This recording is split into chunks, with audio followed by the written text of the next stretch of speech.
les cathédrales, les églises construites avec l'argent volé au peuple, ces églises-là sont vides.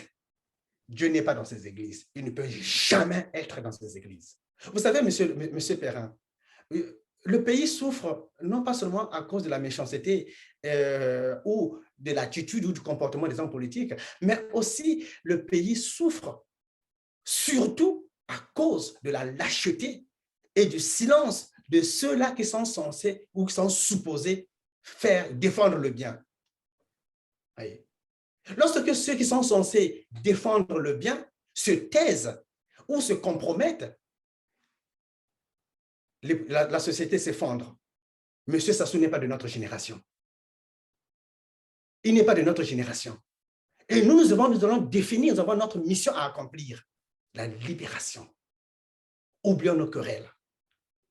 À nos frères, à mes frères du Nord, je dirais simplement que le Congolais du Sud ou le jeune du Sud n'est pas ton ennemi.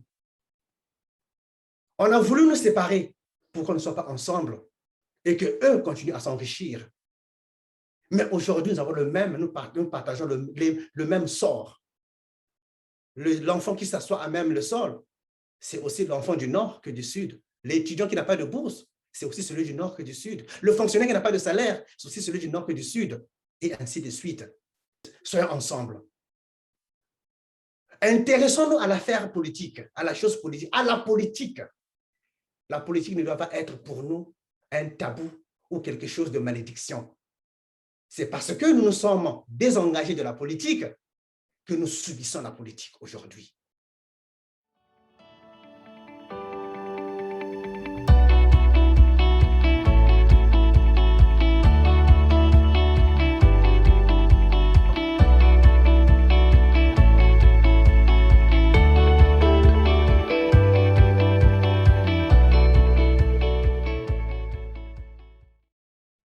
Bienvenue, mesdames, mesdemoiselles et messieurs, fidèles téléspectateurs, merci d'avoir encore choisi TLR TV. Je suis très heureux de vous retrouver pour ce tout nouveau numéro de Droit de savoir qui portera sur la situation globale du Congo-Brazzaville vue par un religieux. C'est ainsi que nous recevons de nouveau sur ce plateau Monsieur l'abbé Brice Ruffieux Bawamio. Bonjour, Monsieur l'abbé, merci d'être avec nous sur ce plateau, mais surtout de disposer ce temps pour cette interview. Bonjour, Monsieur Perrin. C'est encore un grand plaisir pour moi de m'inviter sur ce plateau et je vous dis aussi merci pour le grand travail que vous êtes en train de faire pour le peuple congolais. Merci infiniment. Bienvenue aussi à ceux qui viennent de nous rejoindre pour la première fois sur TLR TV. Likez, partagez pour nous permettre d'atteindre le plus grand nombre de téléspectateurs, mais surtout, n'oubliez pas de vous abonner pour être prévenu de nos prochaines émissions. Moi, c'est Christian Perrin. Monsieur l'abbé Brice Ruffieux Bawamio, dans une de vos interventions audio qui circulent d'ailleurs sur la toile, vous faites une sorte de réquisition contre le pouvoir de Brazzaville, où vous estimez d'ailleurs que ce pouvoir doit être dégagé. Quand c'est dit d'un religieux, tout le monde commence à se poser la question, mais que se passe-t-il là réellement? Est-ce qu'on peut revenir sur les éléments factuels, bien entendu, qui soutiennent vos affirmations? Qu'est-ce qui vous pousse à dire ce genre de choses?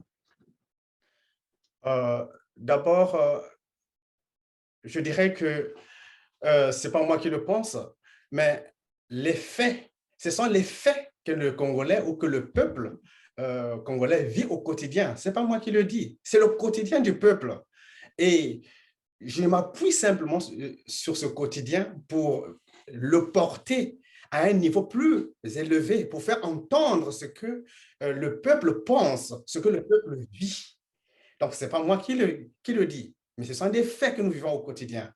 Et donc, ces faits-là, qu'est-ce que vous avez constaté réellement? Quel est le tableau que vous pouvez peindre aujourd'hui du Congo-Brazzaville? C'est vrai c'est un tableau qui ne peut pas être exhaustif, ça le sait, mais quelques éléments qui peuvent évidemment soutenir, comme je l'ai dit tout à l'heure, ce que vous déclarez contre ce pouvoir. Je vais tout résumer en un seul mot, le désastre. Le désastre. Le désastre. Donc, tout ne marche plus. Tout a été détruit.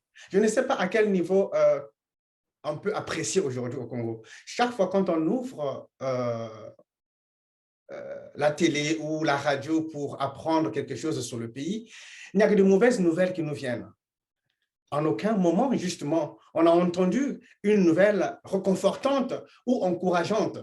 Au point qu'aujourd'hui, pour nous qui nous trouvons à l'extérieur, il est très difficile de nous présenter comme Congolais de Brazzaville.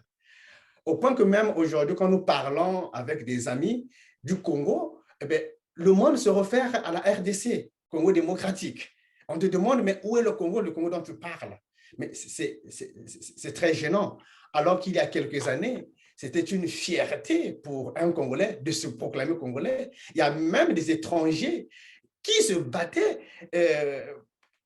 qui se revendiquaient de cette identité ou de cette nationalité. À l'étranger, un Congolais de la RDC se présentait comme un Congolais de Brazzaville. Un Camerounais se présentait comme un Congolais de Brazzaville. Mais aujourd'hui, c'est le sens contraire. Donc, si on se mettait ici à établir la liste de ce qui ne va pas au Congo, je pense que nous n'allons pas finir cette émission.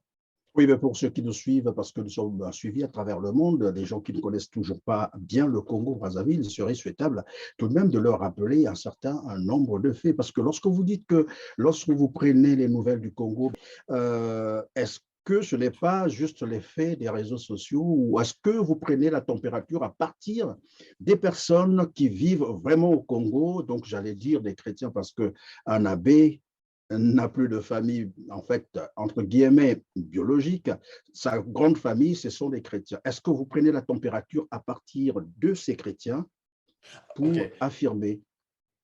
Vous avez raison, monsieur Perrin, par contre, sur les faits. Le premier fait, c'est d'abord la situation politique, où la démocratie n'existe plus. C'est de la dictature pure et simple. Au point que aujourd'hui, pour parler politique ou pour avoir voix dans l'arène politique, il faut appartenir à la mouvance. Ça s'est affirmé aujourd'hui, par exemple, sur les élections que nous avons connues. Les élections que nous avons connues étaient plus l'œuvre d'un parti politique et les résultats l'ont même prouvé. La quasi-totalité de ceux qui ont gagné les résultats, c'est un seul parti politique. Mais pourtant, justement, il y a eu des violations, il y a eu comment j'appelle, comment on appelle ça, des tricheries des bourrages, des tricheries, voilà, c'est le mot que je cherchais, voilà. des tricheries, des bourrages de vote. Et même les candidats qui ont réclamé, qui ont fait des réclamations, ils n'ont pas été écoutés. Ils ont été boutés en touche. Et ainsi de suite. Ça, c'est sous le plan politique, où l'inexistence des droits politiques n'existe plus. Et sous le plan économique, le sort des retraités, qui sont aujourd'hui à plus de 2 ans, ou peut-être j'exagère, mais à plus d'une année sans pension. Les fonctionnaires qui comptent leur salaire à compte-gouttes. Je ne sais pas, et peut-être je vais vous poser cette question, si les bourses encore des étudiants existent. Alors, ça, c'est sur le plan économique. Et même aujourd'hui, on me disait, j'ai parlé avec quelqu'un qui me disait que, mais oui, mais tu te plains sur le plan économique, il y a des routes qui se construisent, il y a des bâtiments, il y a des immeubles qui se construisent. Mais moi, je dis que, mais, écoutez, on n'a jamais vu quelqu'un couper un morceau de goudron, mettre dans l'assiette et manger avec le manioc. C'est ça. Mais le développement d'un pays commence d'abord dans l'assiette. Et si l'assiette est vide, comment peut-on parler de développement? Si l'assiette est vide, comment peut-on parler de paix? Une personne affamée, un citoyen affamé, n'a pas de paix.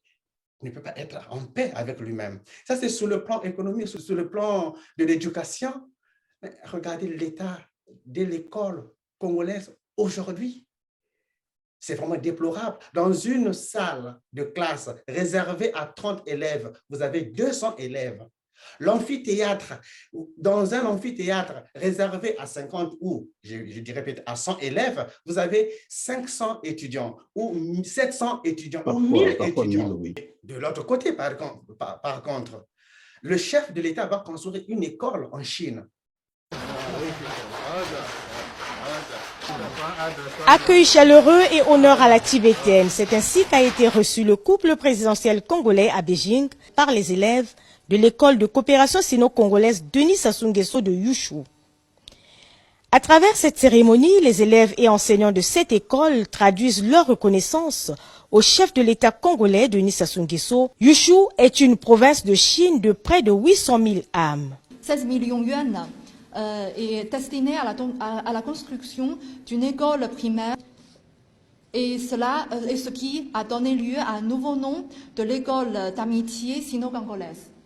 Je vous félicite parce que à travers votre discours, vous nous montrez que votre établissement s'est développé et passé d'une centaine d'élèves à 300, d'une dizaine d'enseignants à une cinquantaine. Pour leur part, les élèves ont reconnu que beaucoup de choses ont évolué dans leur école en matière de prise en charge. Dans toutes les conditions à l'école, très bien. Les professeurs sont très sympathiques, très gentils. Le Tibet. Est-ce que la Chine a besoin d'une école de la part du Congo? La Chine n'en a pas besoin. Et de l'autre côté encore, quand on compare ce qu'il fait dans son village, pas dans sa région, parce que jusqu'à preuve du contraire, après 40 ans de règne, le nord du pays, je n'exagère pas, le nord du pays reste encore enclavé.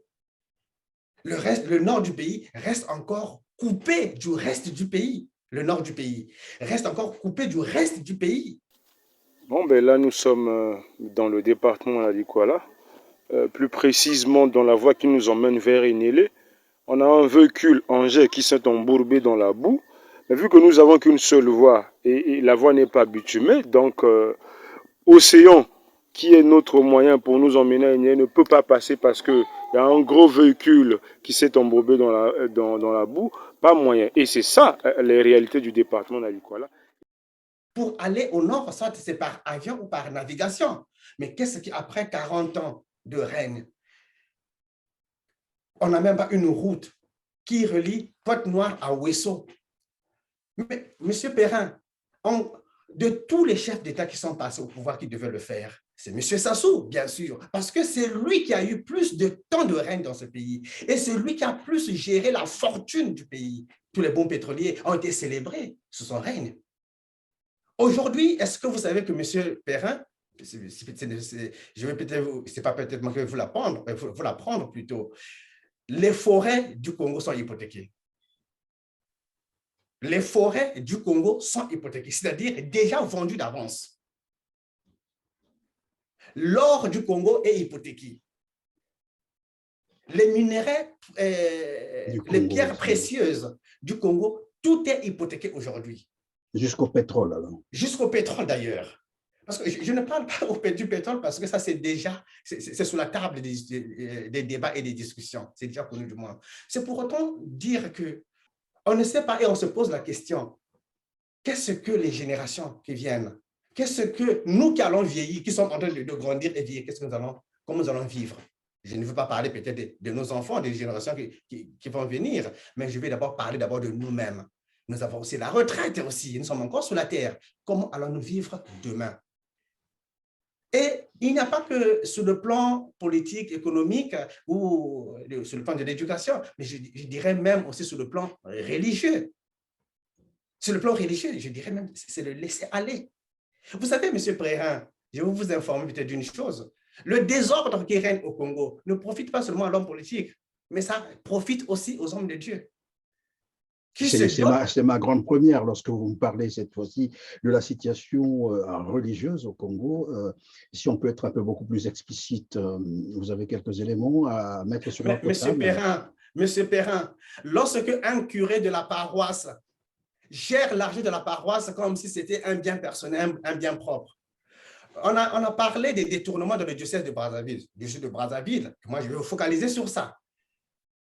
Le diocèse de Brazzaville, lorsque l'équipe disons en un mot que l'équipe qui était là est partie, les comptes du diocèse étaient au rouge. Mais cet argent a profité à qui? Nous avons encaissé beaucoup d'argent. Où est parti cet argent? Laissez-moi vous révéler une chose. Il y a des prêtres qui sont à l'étranger, qui envoyaient l'argent au diocèse. Je ne voulais pas parler de moi-même. Qui envoyaient l'argent au diocèse pour un projet, tel projet ou tel autre. Mais jamais on a reçu un compte rendu. On a reçu un compte rendu de l'argent que nous avons envoyé. L'argent a été détourné. Mais les prêtres qui ont géré l'économie du diocèse, ils sont dans la nature. Ils sont en liberté. Il n'y a aucune poursuite contre ce qu'ils ont fait.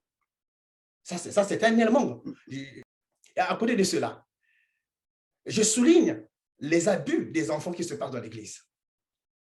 Les abus des enfants. Quand vous parlez des abus, vous faites allusion à quoi? Des abus Quand sexuels, je parle des abus, violence, des abus sexuels, des enfants sont abusés au quotidien. Mais ça aussi, c'est un élément. Il n'y a pas de poursuite. Et quand ça se passe comme ça, la hiérarchie religieuse est au courant? Je ne dis pas que c'est tout le monde. Moi, je vais vous donner un cas que j'ai vécu moi-même. Alors que j'étais encore prêtre en exercice travaillant à Brazzaville, j'ai reçu au moins 4 familles qui sont venues me présenter le cas de leurs enfants. Des enfants, le plus jeune avait 9 ans. Le plus âgé avait peut-être 15 ans ou 16 ans. La maman vient me dire, monsieur l'abbé, mon fils prie pour mon enfant qui souffre d'hémorroïdes chroniques. Je dis que d'hémorroïdes, il a quel âge ton enfant? La maman me dit, mon enfant a 9 ans. Comment tu justifies ça? La maman se met à pleurer. Elle pleure et elle me décrit la situation. Mais là aussi, justement, ce sont des abus qui se passent au quotidien, dans toute impunité. Je vous ai simplement donné ces 2 faits pour montrer comment la situation actuelle profite aussi bien aux hommes politiques et aussi aux hommes de Dieu. Mais je ne dis pas, attention, je ne dis pas que c'est tous les prêtres qui sont dans ces pratiques-là. Non, pas du tout. Non, pas du tout. Il y a des prêtres, bien sûr, qui vivent très bien leur sacerdoce, dans la crainte de Dieu, dans le respect des droits de l'homme. Mais ça, ce ne sont que des faits que j'ai donnés. Bien entendu, monsieur l'abbé Brice Sanfieux Bawamio, merci pour cette première partie. Évidemment, vous l'avez rappelé tout à l'heure, lorsqu'on manque, par exemple, du riz dans son assiette, à comment parler d'un développement, de la démocratie ou d'un pays qui émerge.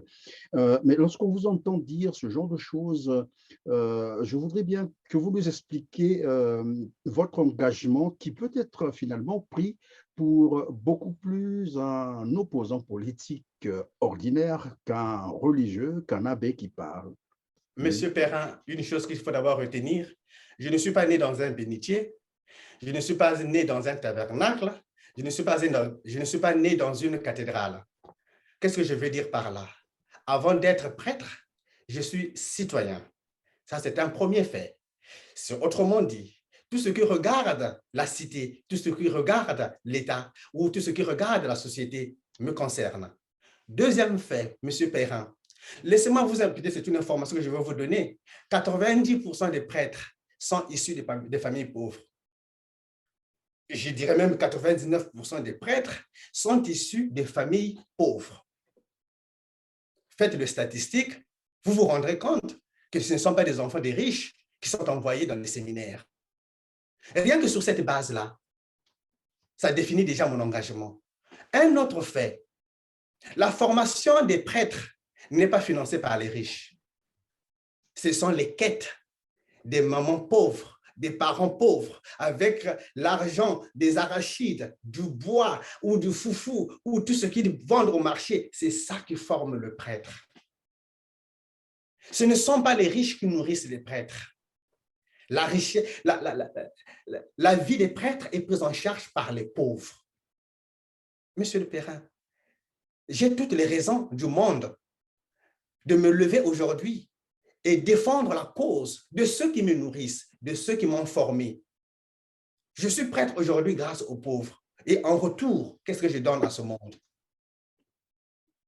Et c'est voilà pourquoi je me lève pour plaider la cause de ceux-là qui souffrent aujourd'hui.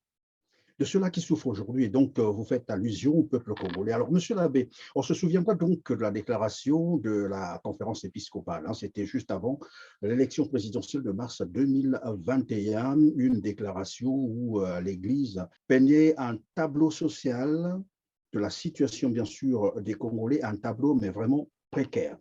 Okay. En dehors de ce que, bien sûr, elle doutait déjà de la transparence dans le processus électoral. Alors, depuis là, c'est un silence total, j'allais dire silence de cimetière. Est-ce que l'Église n'a pas une autre manière ou d'autres formes d'expression beaucoup plus dynamiques que les simples déclarations? Monsieur Perrin, je vais vous informer peut-être encore une fois de plus pour votre information. S'il y a une institution sur la terre, je dis bien sur la terre, qui a plus d'un moyen de pression sur un régime, c'est bien l'Église, surtout l'Église catholique. Je ne parle pas de l'Église assemblée de Dieu, tout ça, des églises et tout ça, c'est des assemblées, c'est l'Église catholique. D'abord, l'Église, quand on parle du Vatican, c'est un État. Et le Vatican est représenté dans les grandes instances de la terre ou de la politique internationale. Le Vatican est représenté à l'ONU. Le Vatican est représenté à l'Union européenne. Le Vatican est représenté, je dirais que nous avons ce pouvoir-là, de faire pression sur un pouvoir quelconque. Mais peut-être que c'est où nous ne voulons pas le faire, ou est-ce que c'est l'ignorance? Je ne sais pas. Aujourd'hui, les déclarations de l'Église ne suffisent plus. Les déclarations de l'Église ont prouvé leurs limites. C'est comme, je dirais que les déclarations de l'Église, je le compare un peu à un moustique qui est tellement habitué au moustiquot. On allume le moustiquot, tellement il est habitué à ce moustiquot-là. Il résiste même au moustiquot, et puis au point que le mousticot n'a plus d'effet sur lui. Et le moustique continue à venir chaque nuit. Mais quand dans ce cas comme ça, si le mousticot ne marche plus, il faut changer. On peut peut-être prendre l'insecticide. Qu'est-ce que je veux dire? Aujourd'hui, si les discours de l'Église ne marchent plus, peut-être, je ne dis pas que ça ne marche plus, ou non plus peut-être d'efficacité, il faut peut-être changer une autre stratégie, passer à l'action. Et en plus, regardez la plupart des discours de l'Église. C'est adressé au pouvoir, c'est adressé au gouvernement. Ce ne sont pas des discours qui sont adressés au peuple. Vous voyez? Vous adressez un discours. Qu'est-ce qui explique cela? Pourquoi l'Église s'adresse-t-elle juste au pouvoir en place ou au gouvernement et non à la population? Je vous dirais ça par un simple mot, manque de stratégie, simplement. On croit qu'en s'adressant au gouvernement, les choses vont changer. Non, aujourd'hui, l'Église doit s'adresser au peuple. Réveiller la conscience du peuple, faire comprendre au peuple son état de précarité, son état de misère, ses souffrances, le lui faire comprendre. Il faut une prise de conscience. Et c'est l'Église qui doit jouer l'action ou doit faire le travail de prise de conscience du peuple. Oui, mais monsieur l'abbé, lorsque vous dites que l'Église s'adresse au pouvoir, évidemment, il y a une question qui me vient à l'esprit. Lorsqu'on dit « aller », c'est la Bible, je crois qu'il dit, je ne connais pas bien la référence, « aller prêcher les peuples ». Alors, est-ce que lorsqu'on dit « aller prêcher les peuples », cela ne concerne qu'évidemment la vie céleste, ou bien c'est aussi prêcher le peuple dans sa situation quotidienne, de façon qu'il prenne ses responsabilités? Lorsque, moi j'aime bien parler d'un prophète que nous connaissons tous, Jésus-Christ. Lorsque Jésus est venu sur la terre, il n'a pas seulement fait des miracles, hein.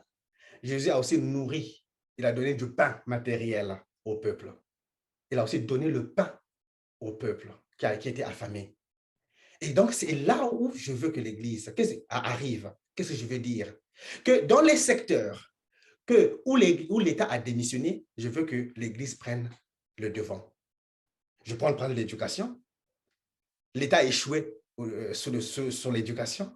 Il y a aussi la santé, bien sûr. La santé, l'économie. Qu'aujourd'hui, l'Église prenne le relais de tous ces secteurs-là.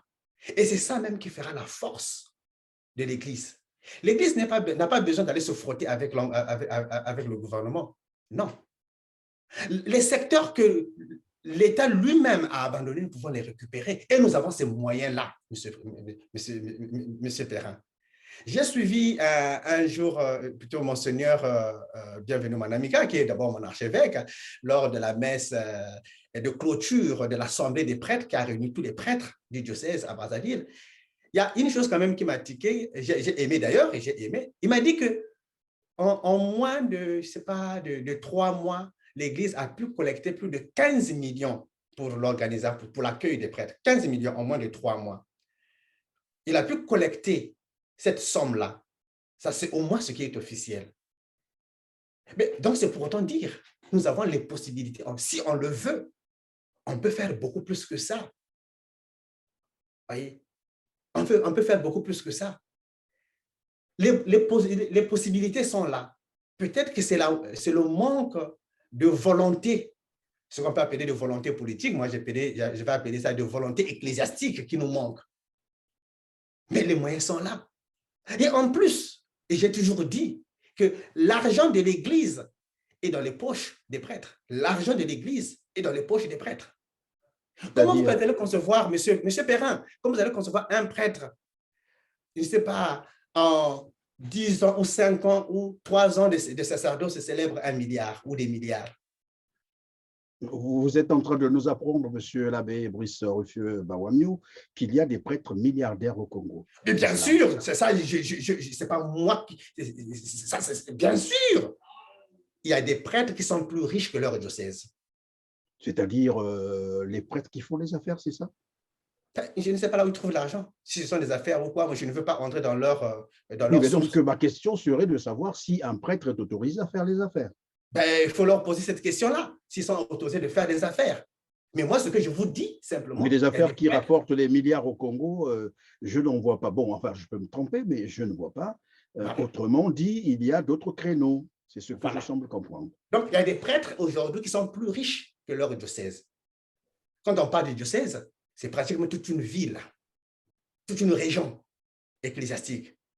Il y a des prêtres aujourd'hui qui sont plus riches que leurs évêques. Voilà pourquoi j'ai dit que l'argent de l'Église est dans les poches des prêtres.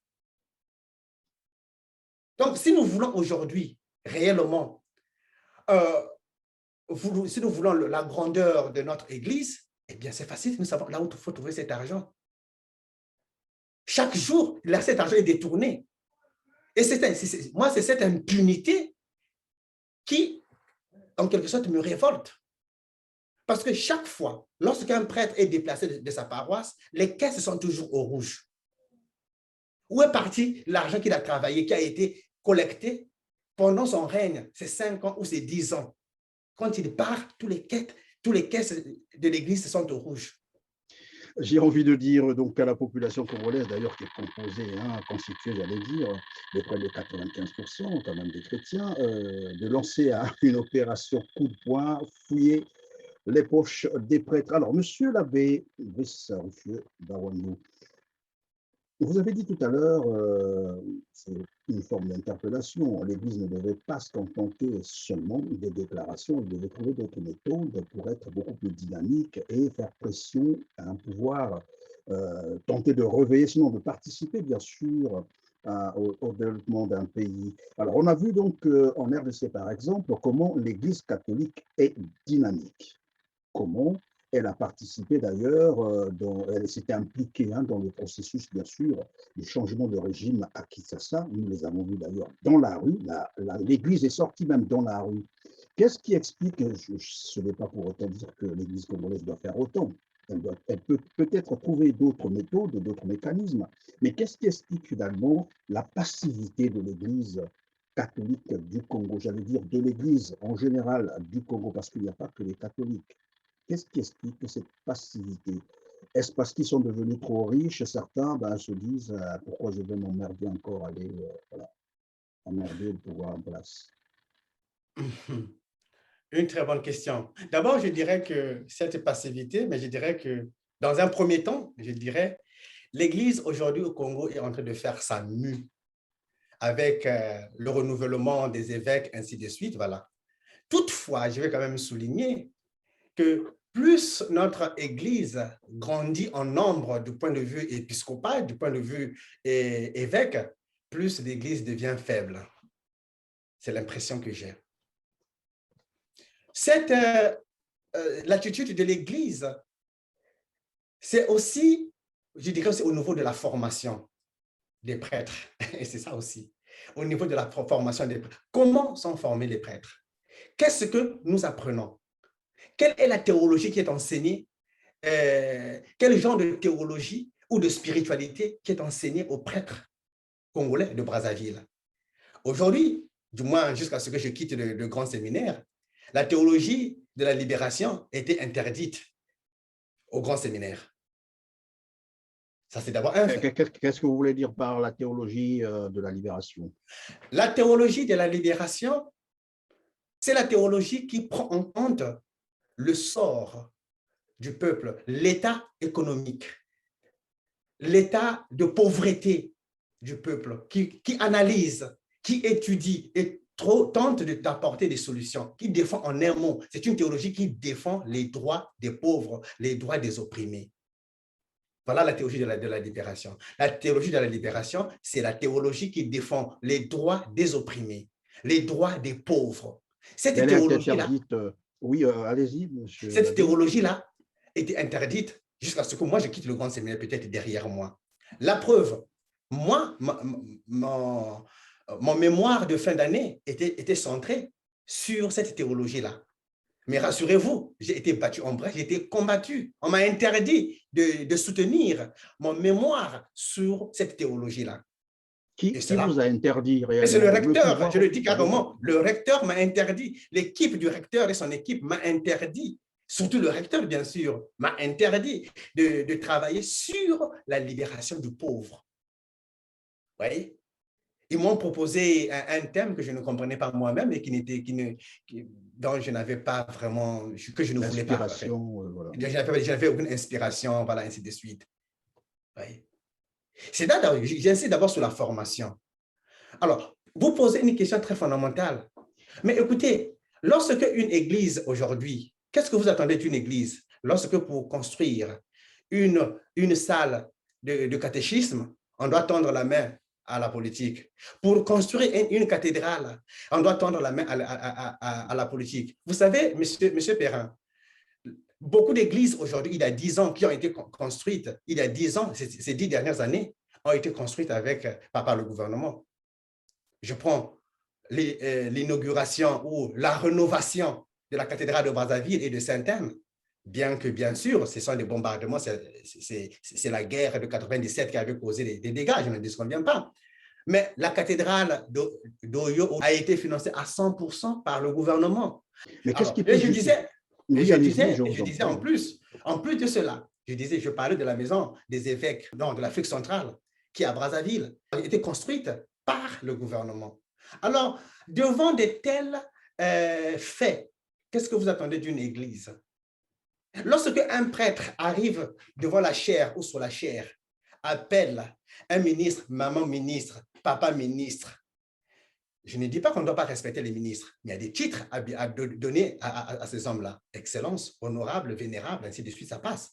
Mais lorsque tu appelles un prêtre devant la chaire, tu appelles un ministre, maman ministre, papa ministre, Monsieur Perrin, nous sommes ici sur la sémantique. Les mots, les connotations des mots dans la culture occidentale et africaine n'ont pas le même sens ou la même signification. Lorsque moi j'appelle quelqu'un maman, ça prouve quoi? Ou papa, ça prouve un acte de soumission. Tout à fait. De soumission et d'obéissance. Ça dit tout. Donc, un prêtre qui appelle un ministre papa ministre, maman ministre, ça prouve déjà ton attitude ou ton comportement devant un tel homme. Qu'est-ce que tu peux encore dire à une telle personne? Rien. Tu ne peux pas lui faire mais monsieur l'abbé, est-ce qu'à ce moment, on peut parler de la compromission de l'Église ou bien carrément la corruption? C'est là où j'allais arriver, justement. Mais n'hésitons pas à appeler les choses par leur nom. Nous nous sommes compromis. Les prêtres se sont compromis. Les prêtres, nous sommes compromis. Ça, il faut le dire. Il n'y a rien à faire. Parce que lorsque déjà un ministre achète la voiture que tu as, c'est pour un ministre, c'est pour le gouvernement. Lorsque ton carburant pour alimenter ton groupe électrogène, c'est le gouvernement qui te donne ça gratuitement. Lorsque chaque fin du mois, tu as une enveloppe venant du gouvernement, mais c'est de la compromission, de la compromission Évidemment, et de la corruption pure et simple. Pendant que vous le dites, certaines indiscrétions nous ont rapporté qu'il y a des prêtres qui sont payés par le pouvoir en place. Je n'ai aucune preuve matérielle de cette affirmation, mais ce que les gens m'ont rapporté, le gouvernement donne l'argent à certains prêtres des diocèses et ces prêtres donnent cet argent à leurs évêques, à leurs prêtres. Je ne sais pas si c'est vrai. Donc là, sur ce sujet-là, je ne peux pas affirmer quelque chose. Mais moi, je parle de ce que j'ai vécu et ce que je vois au quotidien. Alors, quelle serait donc la place de l'Église dans une société? Le rôle de l'Église dans une société, c'est de réveiller la conscience du peuple. L'Église doit jouer le rôle de veilleur. Qu'est-ce qu'un veilleur? Un vigile. C'est qui doit veiller. Qu'est-ce qui ne marche pas dans la société? Est-ce qu'il y a des choses que nous pouvons corriger? Il y a des choses, qu'est-ce que nous pouvons encourager? Veiller sur l'évolution de la société. Et c'est la mission même des prophètes dans la Bible. Tous les prophètes sont partis dans ce sens-là. Et c'est même pour cette raison, même Jean-Baptiste lui-même a été décapité. Bien sûr, je ne dis pas que je livre les prêtres à l'abattoir où on doit aller se faire décapiter comme Jean-Baptiste. Mais du moins, ce que je veux dire, il faut que nous jouons notre rôle de prêtre. Sinon, l'Église ne sera qu'une caisse de résonance du pouvoir. Moi, je me souviens… Oui, allez-y, je vous en prie. Moi, je me souviens, par exemple, je parlais avec un ami, il me dit que voilà, moi, quand j'ai préparé mon homélie, mon sermon, l'homélie, c'est le sermon, quand j'arrive dans l'église, si je vois qu'il y a un ministre qui est là, j'adapte mon sermon en fonction du ministre. Donc, il taille son sermon à la mesure du ministre, par rapport à ses bienfaits, ce qu'il fait, ce qu'il représente, ainsi de suite. Je dis que, mais, et personnellement, je ne suis pas de cet avis. Est-ce que ces prêtres savent-ils que ceux qui font les dons, etc., c'est ce qu'on a constaté d'ailleurs dans les églises, savent-ils que derrière ces actes, il y a des hommes méchants qui peuvent se cacher derrière?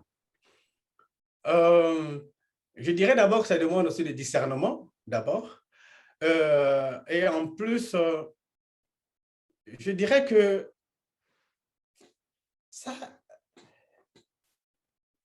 Ils le savent peut-être, ou nous le savons. Mais, vous savez, monsieur Perrin, la pauvreté, c'est un grand mal.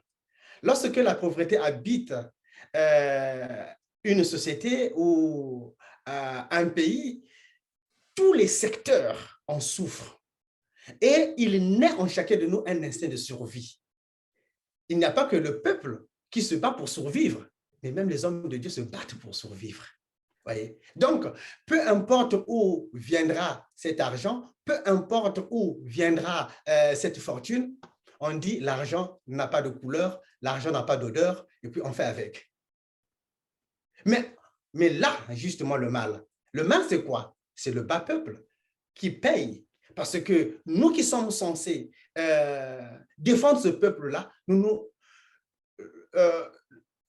on s'est compromis. Voilà, on s'est compromis. Qu'est-ce qu'on peut dire pour le peuple? Vous savez, monsieur Perrin, le pays souffre non pas seulement à cause de la méchanceté ou de l'attitude ou du comportement des hommes politiques, mais aussi le pays souffre surtout à cause de la lâcheté et du silence de ceux-là qui sont censés ou qui sont supposés défendre le bien. Voyez. Lorsque ceux qui sont censés défendre le bien se taisent ou se compromettent, la société s'effondre. Voilà, monsieur Perrin. Alors, monsieur l'abbé, quelles seraient donc normalement, quelles sont les caractéristiques d'un homme d'église en dehors de ce que, bien sûr, il va se désintéresser au matériel? Quelles sont les caractéristiques d'un homme d'église? Un vrai homme d'église. Je vais résumer ça peut-être en une seule phrase. c'est la compassion, c'est l'amour de ceux qui souffrent. Voilà le caractéristique d'un vrai homme de Dieu. L'amour de ceux qui souffrent, ça veut dire qu'on va se battre pour ces personnes-là qui souffrent. Bien Est-ce sûr. que dans l'Église au Congo, par exemple, il existe encore, j'allais dire peut-être pas seulement les prêtres, je préfère parler à des hommes d'Église, courageux, capables de dire les choses telles qu'ils les voient?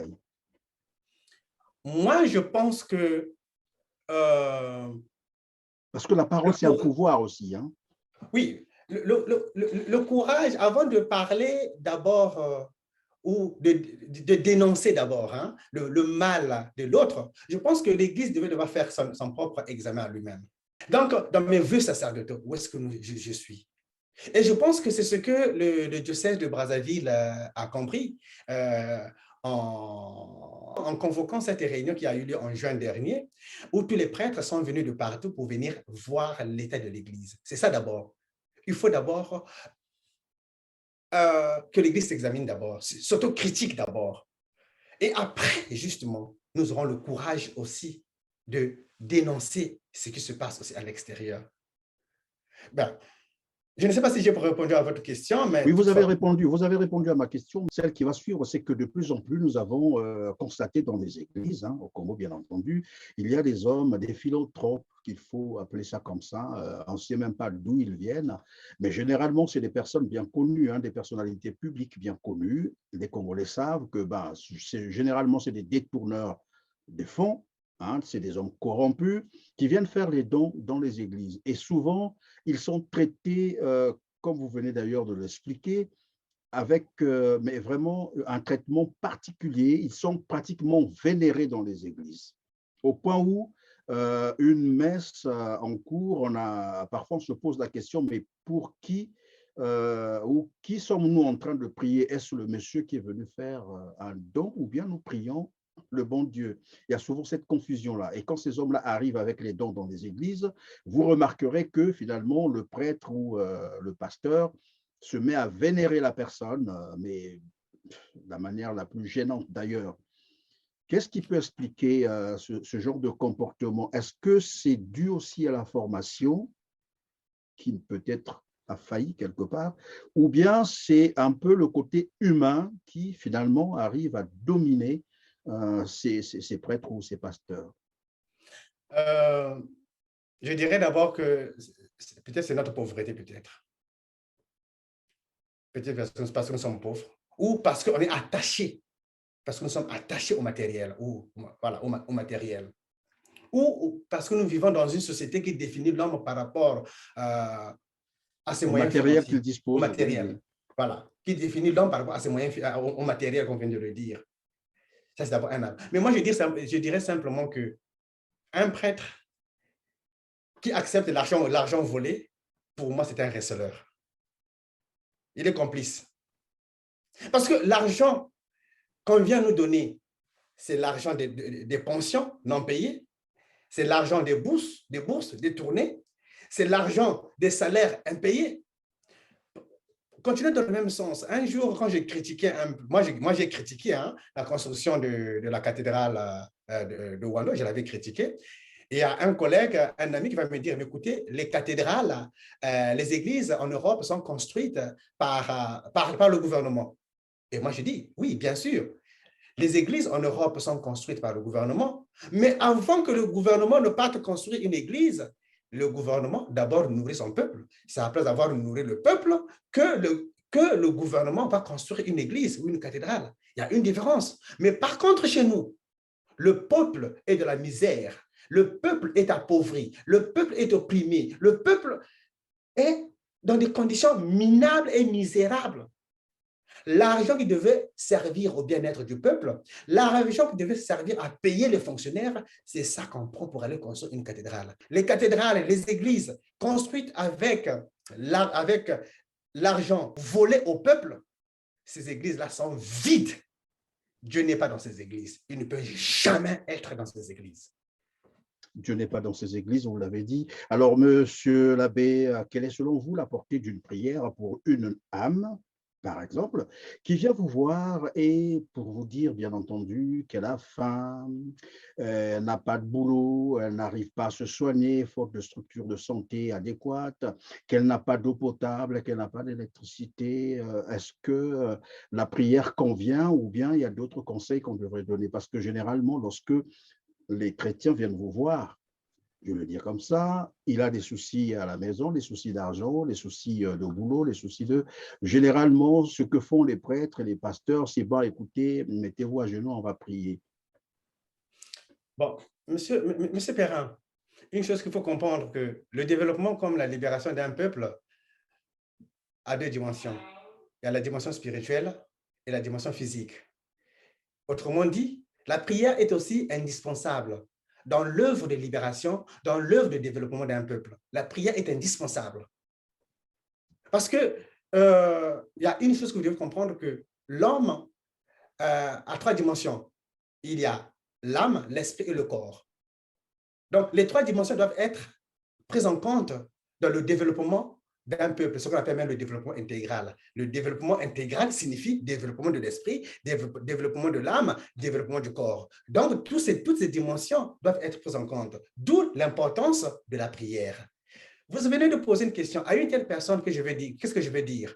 Oui, effectivement, je vais d'abord prier pour la personne. Je vais d'abord prier la prière. Mais sauf que je ne veux pas lui donner quelque chose. Je ne lui donnerai pas l'argent. Je ne lui donnerai pas le pain, parce que moi-même, je n'en ai pas. Mais par contre, j'irai voir celui qui détient son pain.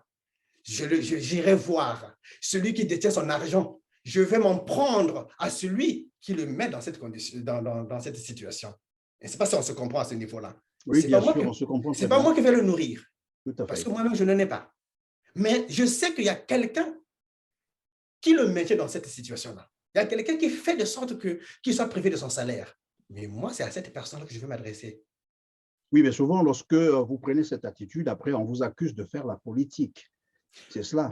Monsieur Perrin. Longtemps, on a suivi, on a déjà entendu des discours comme ça, où lorsque l'Église tente un peu de rappeler le gouvernement à l'ordre, ben, le gouvernement monte au créneau pour dire, attention, la politique, ce n'est pas votre affaire, pourquoi vous ingérez dans la politique?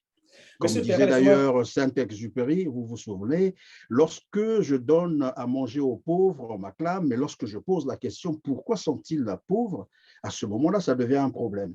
Et c'est ce qui se passe évidemment avec l'Église et le gouvernement. On vous accuse après de faire la politique. Il y a un pape qui disait que Monseigneur Kombo l'avait repris. J'avais entendu ça, Monseigneur Kombo. La politique, c'est le lieu de la plus grande charité. OK? Tout l'être humain, notre vie dépend de la politique. Même pour avoir une bonne église, il faut une bonne politique. L'Europe que nous envions aujourd'hui est le fruit de l'église.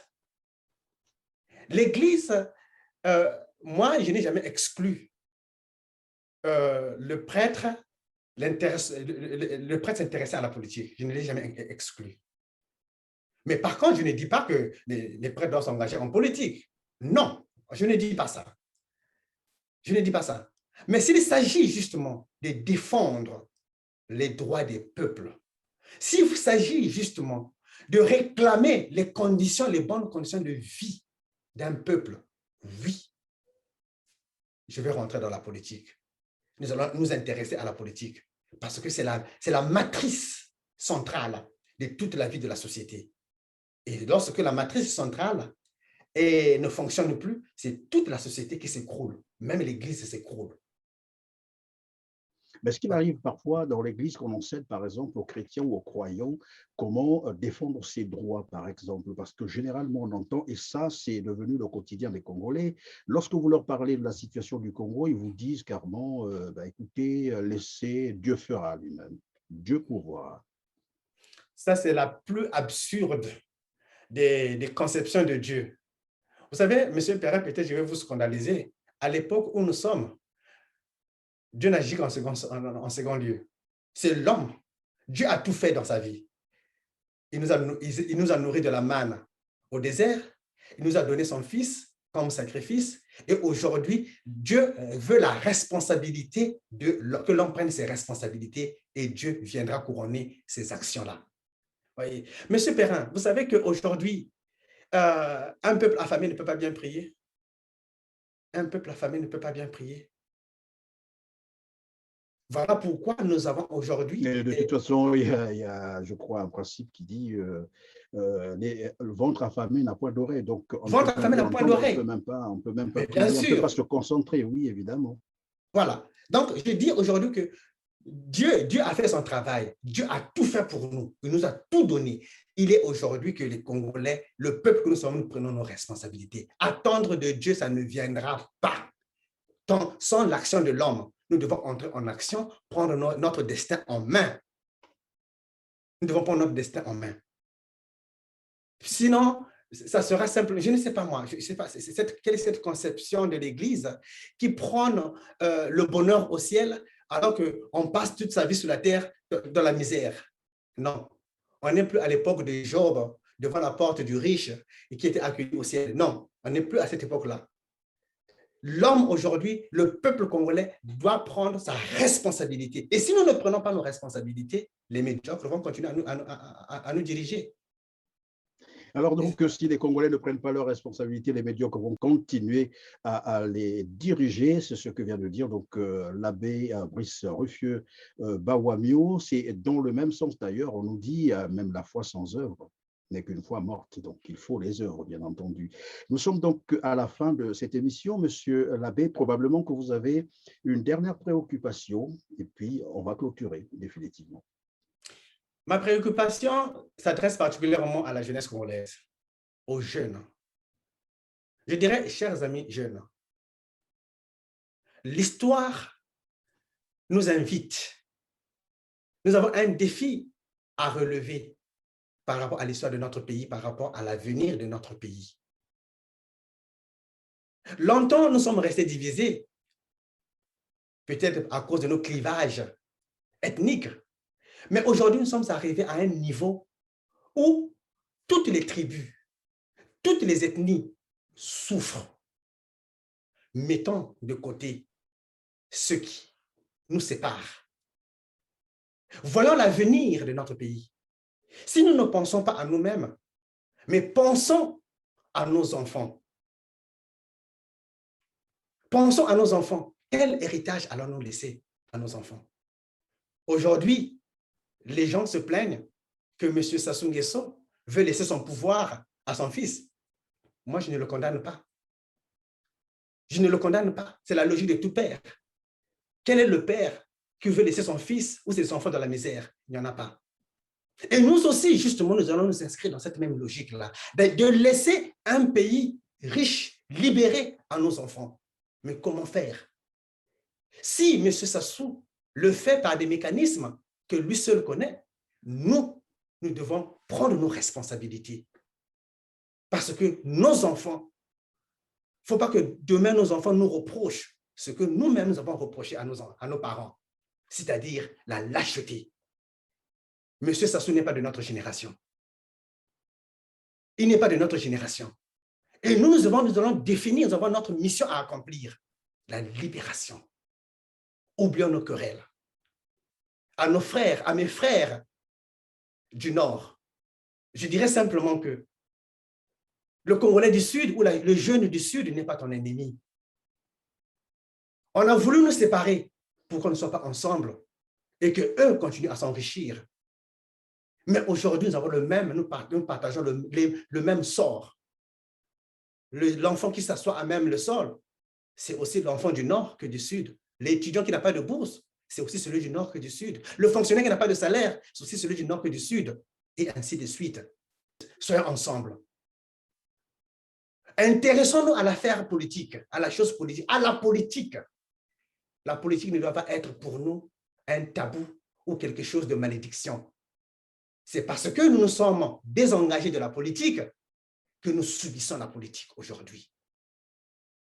Je demande aux jeunes de s'intéresser à la politique et à la chose politique. Si nous ne faisons pas ça, nous avons encore un siècle à souffrir devant nous. Le père a dirigé pendant 40 ans, mais même peut-être plus. Le fils viendra encore diriger peut-être pendant 40 ans, voire plus. Ça veut dire un siècle pour une seule famille. Ce qui vient devant est plus difficile que ce que nous avons déjà vécu. Chers amis, demain, nous serons dirigés par des étrangers. Ce sont des étrangers qui viendront nous diriger. Si nous nous sommes battus entre nous, comme on dit les Moshi et les Bakongo, des expressions que je n'aime pas trop et que je ne comprends pas, si nous sommes battus entre nous, demain, ce sont les étrangers qui vont nous combattre. Et quand les étrangers vont nous combattre, il n'y aura pas de Moshi, il n'y aura pas de Lari, il n'y aura pas de Vili. Tous nous serons mis dans la même assiette. Oui, chers amis jeunes, l'avenir est plus sombre que notre présent. Voilà pourquoi je vous demande, je nous demande à nous tous, les jeunes, rassemblons-nous. Permettez-moi, M. Perrin, de m'adresser à mes frères du Poul, à mes chers amis. Mais je vais parler en Lari, si vous me permettez. Pardon. Je vous en prie. Je vous en supplie vraiment. Je vous en prie. Allez-y.